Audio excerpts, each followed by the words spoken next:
पुन्हा ऐकवा. पेंटेकॉस्ट नंतरच्या 10व्या रविवारी तो आम्हाला आपल्या उपासना मंदिरात घेऊन आला आणि प्रभू तुझी स्तुती आराधना करून तुझा वचनातून शिकण्यासाठी बोध करण्यासाठी तू आम्हाला प्रभू तुझ्या समस्येमध्ये घेतलेला आहे. त्यामध्ये उपकार करतो. तुझं वचन सांगत असताना ऐकत असताना आम्हाला आपल्या आश्रयात आमचा प्रभू ख्रिस्त याच्याद्वारे यावेळेला आजचा विषय आहे की सर्वांसाठी देवाची विपुल कृपा आणि करुणा आम्हावरती असते. या जगामध्ये आपण जगत असताना शारीरिक, मानसिक, भावनिक आणि आध्यात्मिक समस्यांना वेगवेगळ्या पातळीवरती प्रत्येकाला सामोरं जावं लागतं आणि त्यातून मार्ग काढण्याचा आपणच खूप प्रयत्न करत असतो. त्यामध्ये देवाची कृपा, देवाची दया यांची आपण अपेक्षा करत असतो. देवाने मला सहाय्य करावं, मदत करावं आणि त्याद्वारे आम्हावरती आलेलं संकट निघून जावं. आमच्यावरती जी निराशा आहे त्या निराशेतून आम्हाला आशा मिळावी ही आपण अपेक्षा करत असतो. आजची शास्त्रपाठ आपणास देवाची कृपा आणि करुणा याकडे लक्ष वेधतो. परंतु ज्या वेळेला आमच्या जीवनामध्ये परमेश्वर कृपा करतो आणि करुणा करत असतो त्यावेळेला आम्हाला ते कळत नाही. ती घटना होऊन गेल्यानंतर आम्हाला कळतं, अरे ही देवाची इच्छा होती किंवा ही देवाची योजना होती. हा देव आमचा असा आहे की जो वादळातही आमच्या जवळ येऊन आम्हाला सहाय्य करतो. हा तो देव आहे की जो रात्रभर आम्ही झुंज करत असताना देखील टिकून राहतो आणि आम्हाला आशीर्वाद दिल्याशिवाय जात नाही. हा तो देव आहे की जो आमच्या संकटी, आमच्या दुःखामध्ये सहभागी होत असतो आणि हा तोच देव आहे जो कृपेने आम्हाला पाचारण करतो. देवाची लेकरं म्हणून आम्हाला तो बोलावत असतो आणि आम्हाला तो आपल्या जवळ करत असतो. याद्वारे आम्ही त्याच्यावर विश्वास ठेवावा ही त्याची इच्छा असते. आणि म्हणून आजचा विषय जो आहे सर्वांसाठी देवाची विपुल कृपा आणि करुणा याकडे आपण लक्ष देणार. जे शास्त्रपाठ वाचलेले आहे त्यामधून पहिला शास्त्रपाठ आहे स्तोत्र संहिता 17:1-7 आणि 15 वचन. स्तोत्रकर्ता दावीद हा देवाकडे आक्रोश करत असलेला आम्हाला पाहायला मिळतं. पहा बरं पहिलं आणि दुसरं वचन.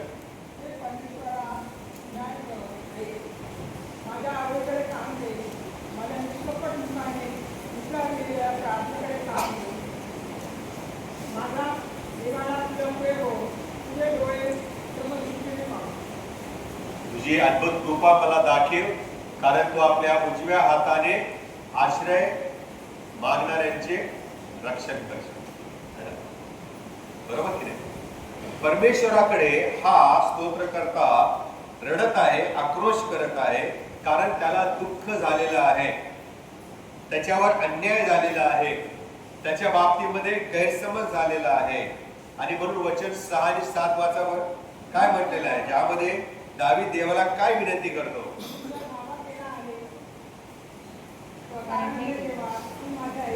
मी तुझा धावा केला आहे, मी तुझ्याकडे प्रार्थना केली आहे, कारण तू माझा धावा ऐकतोस, माझी प्रार्थना ऐकतोस.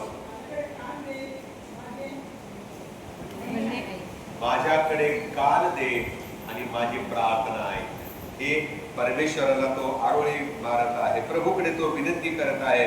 आणि या ठिकाणी दावीद जो आहे, हा स्तोत्रकर्ता जो आहे, तो देवाच्या वात्सल्यमय, करुणामय अशा त्या दयेवरती आणि न्यायावरती विश्वास ठेवतो. त्याला खात्री आहे की मी जर प्रभूकडे प्रार्थना केली तर परमेश्वर माझ्या प्रार्थनेचं उत्तर देणारा आहे, परमेश्वर माझी प्रार्थना ऐकणारा परमेश्वर आहे. आणि म्हणून देव हा अशा अन्याय झालेल्या लोकांचा आक्रोश नुसता ऐकत नाही, तर त्यामधून त्यांना तो सोडवितो, त्यामधून त्यांना तो सोडवितो. कारण देवाची कृपा ही आमचं लक्ष वेधून घेणारी कृपा असते. देव ऐकतो, आमच्या प्रार्थनेकडे त्याचं कान असतं, तो आमच्या प्रार्थनेचं उत्तर देतो आणि आमच्या प्रार्थनेला तो पुष्टी करतो, पाठिंबा देतो, सहकार्य करतो. असा हा परमेश्वर आहे. आणि भविष्यात्मकच नाही तर वर्तमानातही आजही तो आमच्या सोबत राहून आमच्यावरती कृपा करणारा परमेश्वर आहे. फक्त त्याची कृपा आमचं तारण होण्यासाठी किंवा आमच्या पातकांची क्षमा होण्यापुरती मर्यादित नाही. Every day his grace is growing up in our life. Every day, दररोज आमच्या जीवनामध्ये त्याची कृपा वाढतच चाललेली आहे, वाढतच चाललेली आहे. आणि म्हणून जसं समस्येच्या दरम्यान लेकरं आपल्या आई वडिलांकडे मदतीसाठी पाहतात, नाही का, लेकरं आपल्या आई वडिलांकडे सहाय्यासाठी पाहतात, तशाच प्रकारे आपण देवाकडे संकट समयी, आजार असतो त्यावेळेला, समस्या असतात त्यावेळेला देवाकडे त्याच्या सहाय्यासाठी, त्याच्या सामर्थ्यासाठी पाहावं. हे स्तोत्रकर्ता आम्हाला या स्तोत्र संहिता सत्रामधून शिकवत आहे. कारण देव आमच्या दुःखाकडे दुर्लक्ष कधीच करत नाही.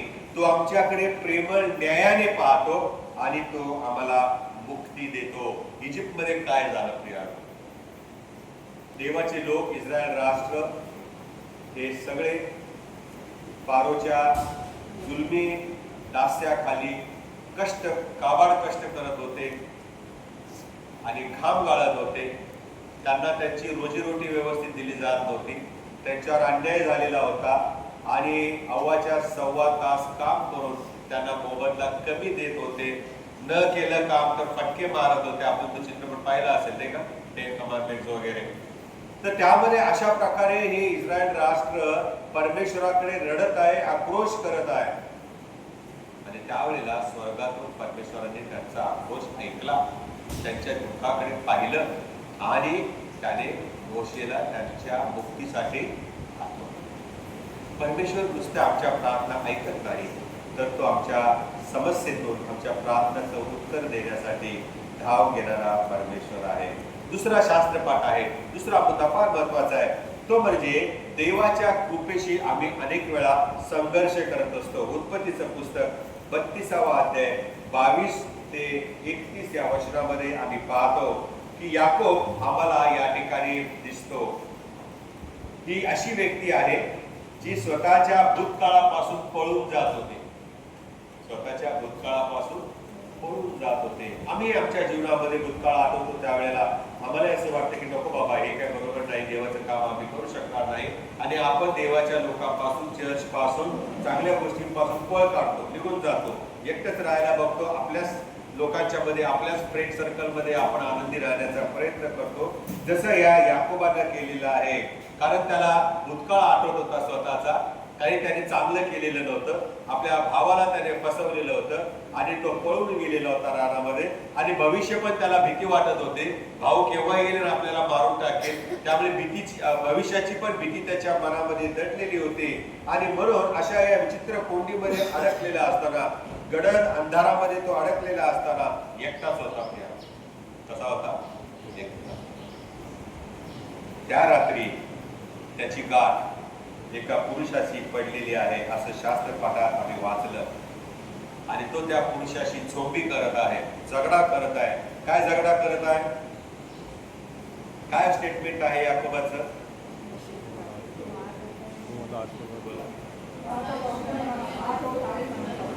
नाही, याकोब काय म्हणाला त्याला? तू मला आशीर्वाद दिल्याशिवाय मी तुला जाऊ देणार. तू मला आशीर्वाद दिल्याशिवाय मी तुला जाऊ देणार. कारण याकोब कोंडीत अडकला होता, त्याला माणसाचं भय होतं. आणि त्या रात्री लख्ख प्रकाशामध्ये हा दिव्य पुरुष भेटल्यानंतर हा कशाला सोडेल त्याला? कारण त्याला माहित होतं की ही भेट एकदाच आहे, परत काही तो दिव्य प्रकाशमान पुरुष त्याला सारखा सारखा असे भेटणार नव्हता. तो कशाला आला होता पुरुष त्याला भेटायला? काय लिहिले शास्त्रामध्ये? पळून आलेला होता. आणि रात्रीच्या समयी हा दिव्य पुरुष त्याला दर्शन देतो. अतिशय अद्भुत असा ही घटना आहे. आणि मग असं म्हटलेलं आहे की याकोबाने त्याला धरलं. याकोबाने त्या दिव्य पुरुषाला धरलं असं म्हटलेलं आहे. म्हटलं म्हणजे लिहिलं नाहीये, पण आपण समजू शकतो. तो याकोब इतकी घट्ट पकड त्याने धरलेली आहे की त्या दिव्य पुरुषाला त्याच्या हातातून सोडवणं पण स्वतःला कठीण गेलेलं होतं. तो स्वतःची सुटका करू शकत नव्हता. अरे मला सोड, अरे मला सोड म्हणतोय, पण याकोब काय सोडत नाही. त्याने अट घातली, मला आशीर्वाद दिल्याशिवाय मी काय तुला आता सोडणार. आणि ही झुंज ही झोंबी, आता झोंबी म्हणत नाही कारण झोंबीवर पिक्चर बरेच निघाले, त्या झोंबीपेक्षा झुंज बरी वाटते, पण झुंजीचा पण अर्थ वेगळा आहे. मला संघर्ष म्हटलेला बरा वाटतं नाही का. याकोबाने त्या दिव्य पुरुषाशी संघर्ष केला, वैतागला, रात्रभर हेच चाललेलं होतं, पण याकोब काय हटायला मागत नाही. इस्रायली आणि यहुदी लोकांचा ताठ मानेचा स्वभाव आहे. देवाने स्वतः म्हटले की हे लोक ताठ मानेचे आहेत, हे सहजासहजी ऐकणारे नाहीत, ताठ मानेचे लोक आहेत, त्यांचा स्वभावच असा आहे. याकोब हा, याकोबाचा अर्थ काय माहिती का? याकोबाचा अर्थ फसवा,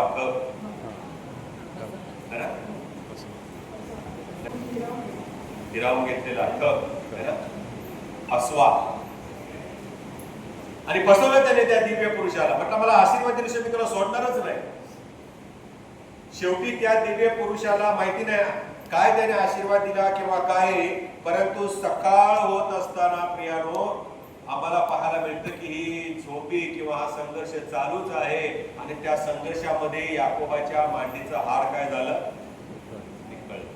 शास्त्रात असं लिहिलेलं आहे की तेव्हापासून आज तोवर इस्रायल लोक मांडीचं हाड खात नाहीत. तो आम्हाला हे पाहायला मिळतं की याकोबाने आशीर्वाद दिल्याशिवाय सोडणार नाही हा ठाम निश्चय केलेला होता. आणि हा संघर्ष मनुष्याच्या परिस्थितीचं विदारक चित्र आमच्या समोर उभं करतो.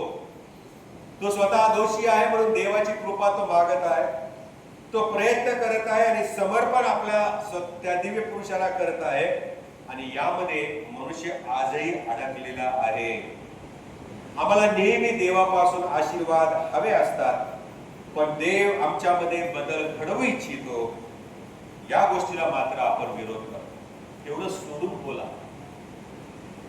तेवढं सोडून बोला. मला सगळं मान्य आहे, उपदेश मला कळतो, मला आवडतो, मला समजतं, पण मला काय ते मनाला पटत. मला जे करायचंय ते मी करणार. ही माणसाची काय म्हणतो त्याला, प्रवृत्ती आहे, स्वभाव आहे.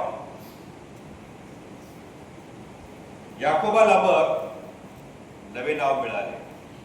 इथं हसवा, हिरावून घेणारा काय झालं मग, इस्रायल. कोणी ठेवलं हे नाव त्याला,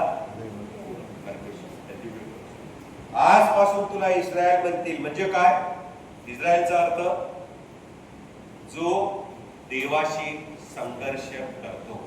काय अर्थ आहे, जो देवाशी संघर्ष करतो. आणि खरोखर प्रियानो आजही हे लोक देवाशी संघर्ष करत आहेत. तारणारा पाठवला, तो आला, 33 वर्ष काम केलं, सेवा केली, त्यालाच त्यांनी धरलं, वधस्तंभावर खेळलं. तो म्हटलं मी पुन्हा येतोय, माझी वाट पहा. हे काय वाट पाहत नाहीत, हे वाट पाहतात कशाची, त्याच्या घोड्यावर बसून येण्याची, त्याच्यासोबत त्याचं स्वर्गीय आर्मी घेऊन येण्याची. आणि मग हे सगळे आर्मी आणि राजा मसिया त्या सत्तेशी लढाई करेल आणि मग तो जिंकेल. आणि मग यरूशलेम मध्ये तो आपलं राज्य प्रस्थापित करेल. मग तो आमचा राजा आणि आम्ही त्याची प्रजा. अजूनही वाट बघतोय. त्यामुळे नाताळ त्यांच्यासाठी काहीच नाहीये. यहुदी लोक नाताळ पाळतच नाहीये, कारण त्याचा मसीहा अजून आलाच नाही. ही अवस्था त्यांची आहे प्रियानो. आणि म्हणून जो देवाशी संघर्ष करतो, हे नाव त्याला मिळालं हे त्याच्या शक्तीमुळे नाही. रात्रभर त्याने झुंज केले, संघर्ष केला त्या दिव्य पुरुषाबरोबर म्हणून नाही, तर शेवटपर्यंत दुःखामध्येही तो विश्वासूपणे देवाजवळ टिकून राहिला. देवाजवळ तो, आपण प्रार्थना करतो एखाद्या गोष्टीसाठी, नाही मिळाली की तिथे सोडून जाऊ दे, देवाची इच्छा आहे. त्या ठिकाणी आम्हाला पाहायला मिळतं की दुःखामध्येही शेवटपर्यंत विश्वासामध्ये हा टिकून राहिला. म्हणून देवाने त्याचं नावच बदलून टाकलं. आज अख्ख्या जगामध्ये जेकब किंवा याकोब म्हणण्यापेक्षा इस्रायल म्हणतात. देवाची कृपा आहे ही. देवाची कृपा एका ठकाला, एका फसव्या माणसाला देवाने पाचारण केलेलं आहे. म्हणून तुमच्या आजूबाजूला, तुमच्या मंडळीमध्ये, घरामध्ये असे कोणी ठक असतील, फसवे असतील किंवा आणखीन काही गुणधर्म असतील, त्यांना नाराज करू नका, त्यांना नावं ठेवू नका, कारण तुमच्यापेक्षा ते पुढं देवामध्ये कधी निघून जातील याचा नेम नाही. ससा मागेच राहिला कासव शर्यत जिंकलो. है की नाही? असं पण होऊ शकतं, पहिले ते शेवटले आणि शेवटले ते पहिले होते. देवाचं वचन आहे. आणि म्हणून आपण जे ते आहोत ते देव आमची भेट घेतो हे विसरू नका. Wherever we are, God comes to visit us. He participates in our sufferings and pains. आणि आमची दुःख आणि आमचा त्रास बघून तोही रडतो, त्यालाही वेदना होतात. आणि म्हणून लाजार मेल्यावरती त्या बहिणी रडत असताना त्यांचा आक्रोश पाहून येशू रडला असं म्हटलेलं आहे. योहानाचं शुभवर्तमान 11वा अध्याय, कितवं वचन? 35.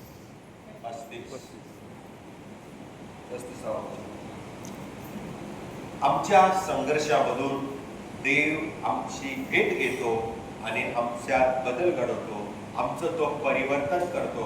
गॉड ट्रान्सफॉर्म्स अस. देव आमचं परिवर्तन करतो. अनेक जण आज स्वतःच्या आयडेंटिटीसाठी सवकलेले आहेत. मला कोणी विचारतच नाही, मला कोणी बोलतच नाही, मला कोणी ओळखतच नाही, मला कोणी हॅलोच करत नाही. अरे काय गरज पडली? ते नाही करत तुम्ही करा ना.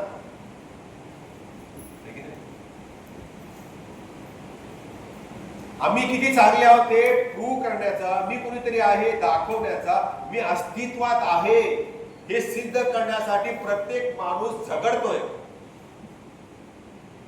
काही लोकांचा असा प्रॉब्लेम झालेला आहे की त्यांच्या काही अपेक्षा असतात, काही ध्येय असतात, ते पूर्ण होत नाहीत म्हणून ते रखडलेले आहेत,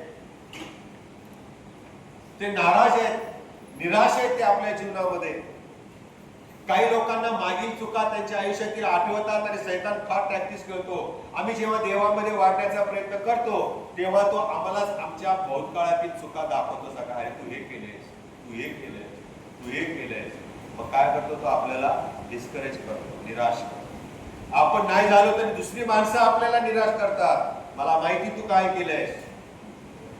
शैतान फार प्रॅक्टिस खेळत असतं आपल्या बरोबर. आणि या सगळ्यांच्या मध्ये संघर्ष करत असताना आपण स्वतःला एकटे समजू नये म्हणूनच प्रभूने त्या येशूला पाठवलं आणि त्याला काय म्हणतील असं म्हटलेलं आहे? इमॅन्युएल म्हणतील. म्हणजे काय?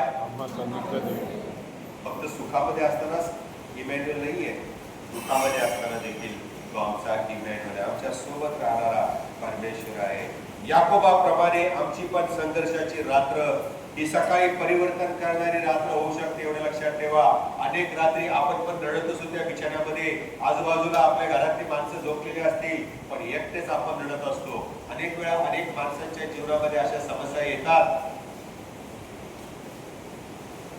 पण नेहमी आपण लक्षात ठेवलं पाहिजे की मॉर्निंगला आपल्याला ब्लेसिंग्स परमेश्वर देणारा. Hallelujah, hallelujah. आमची सकाळ ही आमचं परिवर्तन करणारी सकाळ होणार आहे. आणि म्हणून देवाची दया रोज सकाळी आणि म्हणून प्रियानो देवाची कृपा आम्हाला सहजपणे मिळत नाही, ती आम्हाला टिकून राहिल्याने, संघर्षामध्ये देवाशी आपण प्रामाणिक राहिल्याने आम्हाला देवाची कृपा मिळते. म्हणून आपण देवाला आपलं जीवन समर्पित करून जगलं पाहिजे, देवाच्या सानिध्यामध्ये राहिलं पाहिजे. हीच परमेश्वर आमच्याकडून अपेक्षा करतो. आम्हाला जी भूमिका, जो रोल परमेश्वराने दिलेला आहे, तो या संसाराचा रोल आपण करत असताना, भूमिका वटवत असताना ही देवाचं काम करणं फार गरजेचं आहे. तिसरा मुद्दा फार महत्वाचा आहे आणि तो म्हणजे आमच्या कर्तृत्वाने नाही तर कृपेच्या द्वारे परमेश्वर आम्हाला पाचारण करत असतो. रोमकरास पत्र 9वा अध्याय 6 ते 13 वचनामध्ये आहे. संत पाऊल या ठिकाणी अतिशय नाजूक संवेदनशील अशा विषयाला हाताळत आहे. मानवी अपेक्षा काय असते आणि त्या मानवी अपेक्षेला धरून देवबाप आमची निवड कसा करत असतो यामधला जो तणाव आहे, तो तणाव आम्हाला या शास्त्रपाठामध्ये पाऊल स्पष्ट करतो. आणि तो असं म्हणतो की देवाची अभिवचने जी आहेत, God's promises are never depend upon the human activities. परमेश्वराची कृपा जी आमच्यावरती आहे ती आमच्या प्रयत्नांच्या वरती कधीही अवलंबून नसते किंवा आमच्या पूर्वजांच्या मुळे आम्हाला देव कृपा पुरवतो असंही नाही आहे. तर जे परमेश्वरावर अवलंबून असतात त्यांना देवाची कृपा प्राप्त होते. आणि त्यासाठी संत पौल 2 उदाहरण देतो. एक इसाक आणि इश्माईल, आणि दुसरं उदाहरण आहे याकोब आणि एसाव. 2 उदाहरण आहेत. दोघे भाऊ आहेत, परंतु किती फरक आहे. इसाक आणि इश्माईल यामध्ये देवाने कोणाची निवड केली? इसाकाची निवड केली. याकोब आणि एसाव यांच्यामध्ये देवाने कोणाची निवड केली? याकोब. का केली याकोबाची निवड? देखणा होता म्हणून?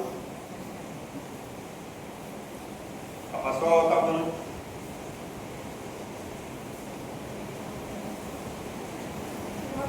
का चांगला होता म्हणून? का याकोबाची निवड देवाने केलेली आहे? कारण ती देवाची योजनाच होती. काय होती? देवाची ती योजना यासाठी की लोकांनी असं म्हणले फक्त देव चांगल्यांनाच निवडतो, वाईटांना देतो टाकतो. लोकांनी असं म्हणू नये की देव फक्त धार्मिक लोकांनाच सपोर्ट करतो आणि पापी लोकांना धिक्कारतो. असं अजिबात नाही. आमच्या कमकुवतपणाचा फायदा लोकांनी घेऊ नये म्हणून आमच्या कमकुवतपणाचा उपयोग देवबाप त्याच्या गौरवासाठी करतो. हालेलुया.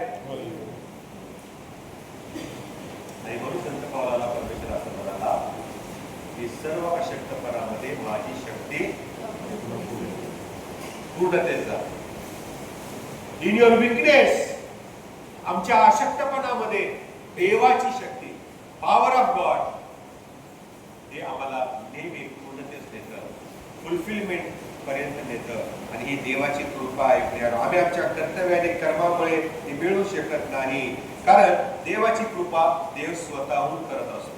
ती कोणा मनुष्याच्या द्वारे दान दिल्याने, प्रार्थना केल्याने, उपवास केल्याने नाही, तर ज्याच्यावर देव कृपा करतो त्याला ती मिळते. मग तो माणूस ठग असला, चोर असला, तरी देखील देव त्याला आपल्या योजनेमध्ये घेऊन येतो. तुम्हाला माहिती का, त्या वरस्तंभावर खेळलेला असताना त्याच्या आजूबाजूभोवती जे लोक होते ते वधस्तंभावर खेळल्या गेलेल्या चोरांपेक्षाही चांगले लोक होते. पण त्या सगळ्या चांगल्या लोकांपेक्षा सुखलोकाचं गिफ्ट कोणाला मिळालं? सुनाला. त्याला ती गिफ्ट मिळाली कारण त्याने तारणाऱ्याचा स्वीकार केला, तारणाऱ्याला ओळखलं, म्हणून त्याला ते गिफ्ट लगेच मिळाले. कारण there was no life span. त्याच्यासाठी आता आयुष्य राहिलंच नव्हतं, तो वधस्तंभावर मरणारच होता. त्यामुळे बाप्तिझमचा प्रश्नच आला नाही. म्हणून बाप्तिस्म घेऊ नका असं म्हणायचं नाही बरं का मला. एक्सेप्शनल केस आहे चोराची. परंतु या ठिकाणी आम्ही काय पाहतो की पाऊल 2 उदाहरण देतो. देवाने याकोबाची टकाची फसवणाऱ्या माणसाची निवड केली. तो चांगला होता म्हणून नाही, तर ती देवाची योजना होती. आणि देवाची कृपा आम्हाला आमच्या कर्तृत्वाने, कर्माने मिळत नाही, चांगलं राहण्याने मिळत नाही, तर देवाची कृपा आमच्यावर, त्याच्यावर विश्वास ठेवण्याने, त्याचं आज्ञा पालन करण्याने मिळते. काही लोकांना असं वाटतं मी चांगला आहे, मी दुसऱ्यासारखा वाईट काय करत नाही, मी पापी नाही, मी व्यभिचार करत नाही, मी चोऱ्या मारा करत नाही, मी खोटं बोलत नाही, म्हणजे मी खूप चांगला आहे. आणि प्रभू म्हणतो अशा माणसाला स्वर्गात जाणं कठीण आहे. त्याच्याऐवजी एखाद्या उंटाला सुईच्या नेड्यातून जाणं सोपं आहे. अशा माणसांसाठी देवाने त्या 2 माणसांचं उदाहरण दिलं जे त्या सभास्थानात आले. एक पुढे बसला होता गुडघ्यावर, एक मागे बसला होता. पुढे होता तो पुरुषी होता, मागे बसलेला पापी होता. दोघांची प्रार्थना आपल्याला ठाऊक आहे. पुढे बसलेला म्हणतो प्रभू मी दिवसातून, आठवड्यातून 2-3 वेळा उपवास करतो, धर्मशास्त्राचं पालन करतो, पठण करतो, वाचतो नियमशास्त्र, म्हणून तू माझ्यावर काय कर. आणि मागचा बसलेला काजकादार काय म्हणतो? प्रभू मी पापी आहे. काय आहे? प्रभू मी पापी आहे. बस पाप्यावर सिंपल कन्फेशन. मी चांगलं काय करतोय देवाला सांगायची गरज नाही. तो आंधळा नाहीये, त्याला कळतं कोण काय करते. मनात एक जनात एक. त्याला देवाला फसवू शकत नाही, लपू शकत नाही. म्हणून संत दावीद काय म्हणतो? अरे प्रभू मी तुझ्यापासून स्वतःला कुठे लपू? समुद्रात खोल गेलो तरी तिथे तुझा हात पोचतो, मी गुहेमध्ये खोल गेलो तरी तिथेही तुझा हात येतो. मी कुठे जाऊ, कुठे लपू स्वतःला? मी जिकडे जाईन तिकडे तू आहेस, तू पोचतोस. आणि म्हणून देवाची कृपा ही आम्हाला मोफत मिळते. It's a grace, is a free gift of God to those who believe in Jesus Christ. आमच्या मानवी पात्रतेच्या पलीकडे देवाची करुणा आम्हावर येते. त्याने आमची अवस्था पाहिली. आमची धार्मिकता त्याला माहिती कशी आहे. आमची धार्मिकता फाटक्या चिंदी सारखी, फाटक्या चिंदी सारखी. तोंड झाकायला गेले तर पाय उघडे पडतात, पाय झाकायला गेले तर तोंड उघडं पडतं. अशी आमची धार्मिकता आहे. आणि ही अत्यंत महत्वाची बाब आहे चर्चसाठी प्रियानो, की देवाच्या कृपेला आम्ही संस्था, जात, वर्ण, भेद, वंश याचे बंधन घालूच शकत नाहीये. कारण जात प्रभूमध्ये नाहीये, वंशभेद प्रभूमध्ये नाहीये, वर्णभेद प्रभूमध्ये नाहीये. संत पावला असं म्हणतो, हेलेनी ग्रीक काय करताय? कोण म्हणतो मी अपोलोच आहे, कोण म्हणतो मी पावलाचा आहे. काय लावले तुम्ही लोकांनी? ख्रिस्तामध्ये सगळी देवाची लेकरं आहेत. ख्रिस्तामध्ये सगळे एक आहेत.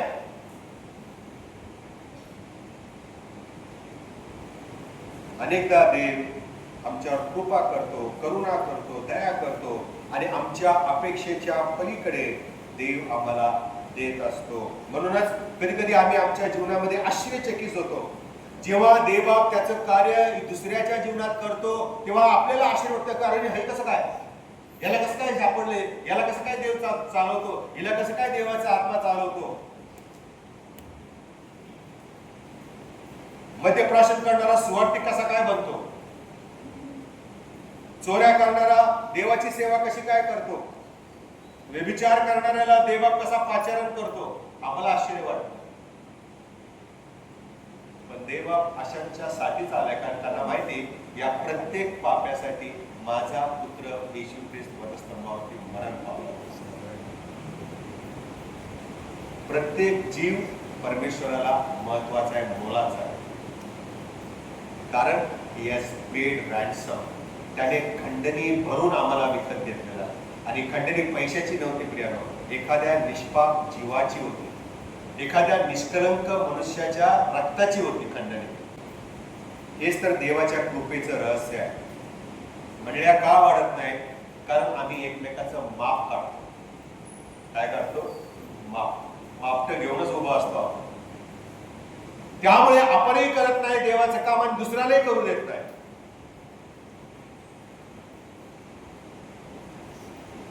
प्रभूच्या कृपेला मर्यादेचे बंधन मनुष्याला कुठल्याही प्रकारे घालताच येत नाही. कारण देवाची कृपा अपार आहे. देवाची करुणा ही प्रियानो आम्हाला प्रेमाने त्याच्या जवळ ओढण्यास नेहमी तयार असते. आणि म्हणून आपण देवाच्या कृपेमध्ये येण्याचा प्रयत्न करूया. शेवटचा मुद्दा आहे, चौथा मुद्दा आहे मत्ताईचा शेवटचा 14 अध्याय 22 ते 33 वचनामध्ये, वादळामध्ये देखील येशू आमच्या संगती येतो. वादळामध्ये देखील देवबाप आमच्या सोबत राहणारा परमेश्वर आहे. याच्यावर आपण खूप संदेश ऐकतो. कोणी पाण्यावर बोलतंय, कोणी येशू तो पेत्र पाण्यावर चालला म्हणतंय. उघड्या पायाने पेत्र त्या समुद्राच्या पाण्यावरती चालू लागला. देवाच्या सामर्थ्याने चालत असताना जेव्हा आम्ही जगी गोष्टींकडे पाहतो तेव्हा आम्ही भयभीत होतो आणि मग देवाचं सामर्थ्य आम्हाला सोडून जाताना आम्ही बुडायला लागतो. म्हणून तर त्या पेत्राला ज्याला प्रभू म्हटलं ये, आता कसं यायचं? रोड नाही आहे ना, रस्ता नाहीये. पण पेत्राचा विश्वास होता की प्रभूने म्हटलं नाहीये तर मी चालला. आणि तो चालला. माहिती नाही किती लांब चालला, किती अंतर चालला, किती मीटर चालला. किलोमीटर तर नाही म्हणा, पण किती मीटर चालला. पण जेव्हा उसळलेल्या लाटा पाहिल्या तेव्हा समोर उभा असलेल्या येशूवरचा विश्वास त्याचा कमकुवत झाला. तो घाबरला आणि बुडायला. जेव्हा आम्ही संकटांना घाबरतो, आजारांना घाबरतो, तेव्हा आम्ही विश्वासामध्ये बुडायला लागतो. आणि प्रभू असं म्हणतो, अरे अल्पविश्वास, अरे अल्पविश्वास. काय म्हटलेलं पुढे? अल्पविश्वास तुझ्या पुढे, तू संशय का धरलास? Why you doubt? तुझा माझ्यावर विश्वास नाही का? मी तुला ये म्हटलं होतं ना, मग तू माझ्याकडे बघून चालायचं होतं ना. तू इकडं उजवीकडं डावीकडं का बघितलंस? तू का घाबरलास त्या वादळांना? तू का घाबरलास त्या लाटांना? जे माझ्या सामर्थ्याने शांत करू शकतो, जे माझ्या आव्यातात आहेत, ताब्यात आहेत, त्यांना तू घाबरलास.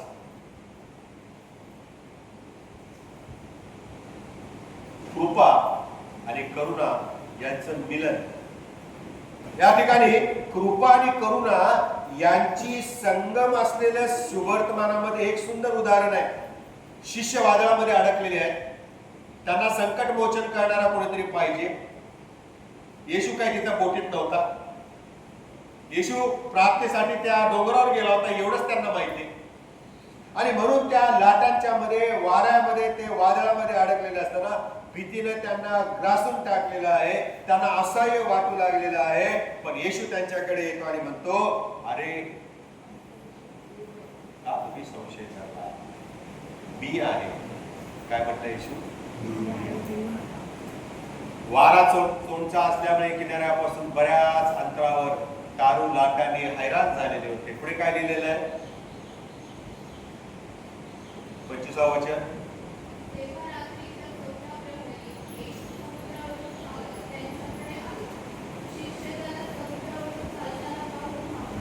चौथ्या प्रहरी म्हणजे किती वाजता? आपले 3 वाजता. वचन काढा तर मागेच एक वचन करा. 3 ते 7. हा, रात्रीच्या चौथ्या प्रहर, दिवसाच्या नाही म्हटले. रात्रीचा चौथा प्रहर म्हणजे आपल्या वेळात किती? संध्याकाळी 6ला त्यांची रात्रीचा प्रहर चालू होतो. प्रत्येक प्रहर 3 तासाचा.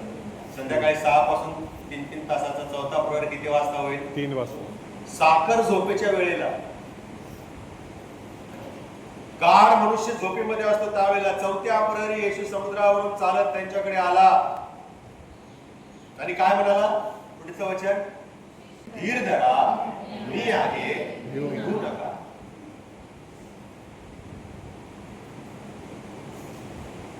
आजारी असताना, खाटेवर आम्ही पडलेला असताना एखादी व्यक्ती तुमच्याकडे येते असं म्हणते, डोंट वरी, काय पैशाची गरज लागली तर मी आहे. काय होईल? त्या बेडजवळ प्रार्थना करून जाणाऱ्यांपेक्षा जो आम्हाला प्रॅक्टिकली मदत करायला उभा आहे त्याच्याबद्दल तुमच्या मनात काय भावना निर्माण होते? हा फरक आहे. हा फरक आहे. प्रभू आम्हाला हा फरक दर्शवतो. मी आहे, भिवू नका, I am there with you. मी आहे, कारण मला इमॅन्युअल म्हणतात, तुमच्या सोबत चालणारा. आमचा प्रभू आम्हाला शाश्वती देतो. धीर धरा, मी आहे, भिवू नका. किती सुंदर वचन आहे. किती आधार देणारा हा आमचा परमेश्वर आहे. मनुष्यापेक्षाही परमेश्वर आम्हाला नेहमी मी आहे ह्या 2 शब्दांनी सामर्थ्याने भरत असतो. आणि हे 2 शब्द इतके सामर्थ्यशाली आहेत की जे आम्हाला साक्षात देव आमच्या सोबतच नव्हे तर आमच्या मध्ये आहे याची गॅरंटी देतो. आणि म्हणून मोशेने ज्यावेळेला प्रभूला म्हटलं, आणि तू मला तर त्या फारो समोर पाठवतो, त्याने विचारलं कोण भेटला तर काय सांगू, तुझं नाव काय? काय म्हणाला प्रभू? I am that I am. Tell Pharaoh that I met I am. पण त्या आय एम मध्ये, मी आहे मध्ये ताकद आहे, सामर्थ्य आहे. संकटाला असल्यावरती हे वाक्य वाचा आणि प्रभूवरती विश्वास बघा. तरुण सिंहासही वाट पडते पण परमेश्वरावर विश्वास ठेवणारा कधी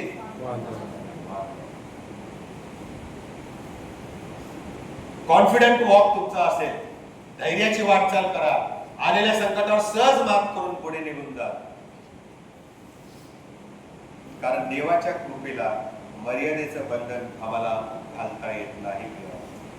पेत्राने विश्वासाने पाण्यात उडी मारली, थोडा वेळ पाण्यावर चालला आणि मग बुडू लागला असं म्हटलेलं आहे. पुढे काय लिहिले बघा. एक शब्द फार महत्वाचा आहे. पुढचं वचन 28वा वचन.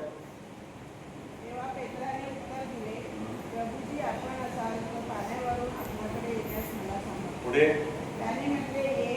तेव्हा पेत्र येशूकडे जाण्यासाठी कारवातून उतरून पाण्यावरून चालू लागला. परंतु वारा पाऊस झाला आणि बुडू लागला तर ओढून म्हणाला, प्रभूजी मला वाचवा. प्रभूजी मला वाचवा. प्रभूजी मला वाचवा. पुढचं वचन काय म्हटले? 31व. त्याच क्षणी हा शब्द फार महत्वाचा आहे. काही भाषांमध्ये तात्काळ म्हटलेला आहे. येशूने तात्काळ हात पुढे करून त्याला धरले. समजा बुडू दिला असता, मग बाहेर काढला असता, जरा काटा खाऊ दे. म्हणजे त्याला कळलं माझं सामर्थ्य, असं म्हटलं असता येशू तर. त्याने पाण्यामध्ये पूर्ण बुडू नाही दिलं, तर तो बुडू लागलेला असताना माहिती नाही किती बुडाला, पण एवढं मात्र निश्चित आहे की तो बुडू लागलेला असताना येशूने तात्काळ हात पुढे केला आणि त्याला धरले आणि काय म्हटले, अरे अल्पविश्वासू तू संशय का धरला. पुढे काय म्हटले, पुढचं वचन, आणि ते तारवात चढल्यावर वारा पडला. ही गोष्ट देवाच्या कृपेची अष्टपैलू दर्शन देणारी गोष्ट आहे. काय दिसतं यामधून? पहिली गोष्ट, देव आम्हास आमच्यावर आलेल्या वादळात बघतो. When you are faced with problem, sickness, illness, कसलाही प्रॉब्लेम असो, रिमेंबर देवाचे नेत्र आमच्याकडे आहे. He is watching. तो आम्हाला पाहतो. म्हणून स्तोत्रकर्ता म्हटला, देवाचे परमेश्वराचे नेत्र सर्वत्र आहे, ते बरे आणि वाईट पाहतात. म्हणून संकटात असाल, अडचणीत असाल, मोहामध्ये असाल, पाशामध्ये अडकले असाल, आजारात असाल, काहीही असो, पैसे नसतील, पगार आला नसेल, काही असो, देवाकडे पहा, कारण तो तुमच्याकडे पाहतो. नंबर 2, काय शिकायला मिळतं या वादळामधून? भयग्रस्त असताना देव आमच्याकडे येतो, तो कधी आम्हाला सोडत नाही. तात्काळ येतो, इज नेव्हर लेट. पण त्याचा वेळ आला पाहिजे ना, आपण बुडायला तर पाहिजे. नेहमीच जमिनीवर असल्यावरती परमेश्वर मदतीला येतो असंही नाही बरं का. तो बुडू देतो, कारण बुडण्यातच आमचा विश्वास घट्ट होतो, सबळ होतो. आणि तिसरी गोष्ट पाहायला मिळते ती म्हणजे तो आम्हाला या प्रसंगातून विश्वासामध्ये येण्यास आमंत्रण करतो. चौथी गोष्ट आहे, आम्ही पतन पावतो तेव्हा परमेश्वर आम्हाला हात देतो आणि बाहेर काढतो. या गोष्टीचा शेवट फार सुंदर आहे. हे सगळे शिष्य मग काय म्हणाले? वाचा बरं 32 वचन. मग ते तारवात चढल्यावर वारा पडला, तेव्हा ते तारवात होते ते त्याच्या पाया पडून म्हणाले, आपण खरोखर देवाचे पुत्र आहोत. आपण खरोखर देवाचे. कधी म्हणाले? आधी काय म्हणाले? भूत आहे, भूत आहे. नंतर काय म्हणाले? देवाचे. माणसं कशी बदलतात. हा माणसाचा स्वभाव परमेश्वराने प्रकट केलेला आहे. संकटात असताना आम्ही दोष देतो, पण सगळं चांगलं असताना तुम्ही चांगले आहात, यू आर गुड. आम्ही त्यांच्याशी चांगले असतो जे आमच्याशी चांगले असतात, आणि आम्ही त्यांच्याशी वाईट असतो जे आमच्याशी वाईट असतात. त्याला शास्त्रामध्ये काय म्हटले माहिती का? जे तुम्हाला सलाम करतात त्यांना तुम्ही सलाम करतात, तर काय विशेष? काय विशेष? ते तर परराष्ट्रीय करतात. आम्हा सभोवती अनेक वादळ भोंगावत असतात. ही वादळ अनेक वेगळ्या वेगळ्या प्रकारचे असतात बरं का. त्यांचं नेचर वेगळं आहे. या वादळाचं नेचर वेगळं होतं. इथे येशू बोटीत नव्हता, तो समुद्रात चालत होता. दुसऱ्या वादळामध्ये येशू बोटीत झोपला होता. वादळाचं पण नेचर आहे प्रियानो.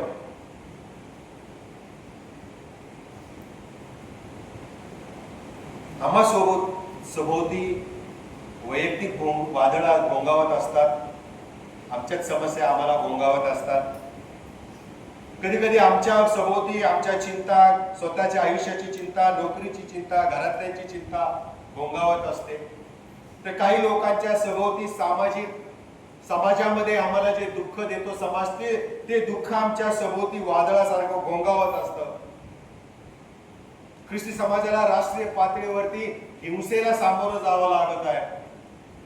ते पण एक वादळ आमच्यावरती येतच राहतं नेहमी. पण या सगळ्या वादळामध्ये प्रभू आमच्या संगती चालतो, हे आम्ही कधी विसरता नाही. आम्हाला तारण देण्यासाठी नाही, तर आम्हाला वाचवण्यासाठी तो आमच्या सोबत असतो. म्हणून यिर्मया 29:11 मध्ये काय म्हणतो प्रभू? तुझ्यासाठी माझे संकल्प हिताचे आहे. I have a plan for you, not to destroy you, but to prosper you. but to prosper. God has a plan for us, not to destroy us, but to prosper. People have a plan to destroy us. लोक आमचा नाश होण्यासाठी प्लॅनिंगच्या मागे planning करतात, पण देव हा आम्हाला नेहमी वाचवण्यासाठी येतो. तो नुसतं बघ्याची भूमिका घेत नाही, तर तो वादळातही आमच्यावर कृपा करतो, करुणेने आम्हाला सोडवतो आणि प्रस्थापित करतो. आणि म्हणून शेवटी प्रियानो, देवाची कृपा ही कल्पना नसून प्रियानो, साक्षात येशू स्वतः त्यामध्ये इन्व्हॉल्व होतो, सहभागी होतो. आमच्या दुःखामध्ये तो सहभागी होतो. त्याची करुणा सर्वांच्या वरती विपुल आहे. असं नाही की फक्त ख्रिश्चन लोकांसाठीच आणि ख्रिश्चन कम्युनिटीवरतीच देव कृपा करतो. नो, सगळ्या जगातील लोकांच्यावर, प्रत्येक इंडिव्हिज्युअल वैयक्तिक माणसावर परमेश्वर कृपा करतो, करुणा करतो, प्रेम करतो. त्याने कुष्ठांना बरं केलेलं आहे. तो पाप्यांच्या बरोबर जेवायला बसलेला आहे. बहिष्कृत ज्यांना केलेलं होतं त्यांना त्याने पुन्हा समाजामध्ये प्रस्थापित केलेलं आहे. पापी लोकांच्या पातकाची त्याने क्षमा केलेली आहे. आणि म्हणून आज चर्चला प्रभू एक आव्हान देत आहे की आम्ही त्याच्या कृपेत राहून त्याची करुणा मिळवावी, आणि जी कृपा आणि करुणा आम्हाला मिळते ती आम्ही इतरांच्या पर्यंत पोहोचवावी. आणि प्रभू असं करण्यासाठी तुम्हाला आणि मला सहाय्य करतो. आपण प्रार्थना. देवबापा, आम्ही स्तुती करतो, धन्यवाद. ज्या कृपेमुळे आम्हाला प्रभू देवपा तारीख प्राप्त होतो. कोणाचा नाश व्हावा काही तुझी इच्छा नाही, तर प्रत्येकाचं तारण व्हावं म्हणून प्रभू तू तुझ्या येण्याला विलंब लावा. प्रभू आम्ही वेळीच स्वतःला सावरावे आणि चर्चच्या नात्याने प्रभू तुझ्या कृपेत राहून करुणेचा अनुभव घेऊन ज्यांना ते हवे आहे त्यांच्यापर्यंत पोहोचवण्याचं महान कार्य करण्यास तू आम्हाला सहाय्य कर. तारणारा आमचा परमेश्वर त्याच्याद्वारे मागितले.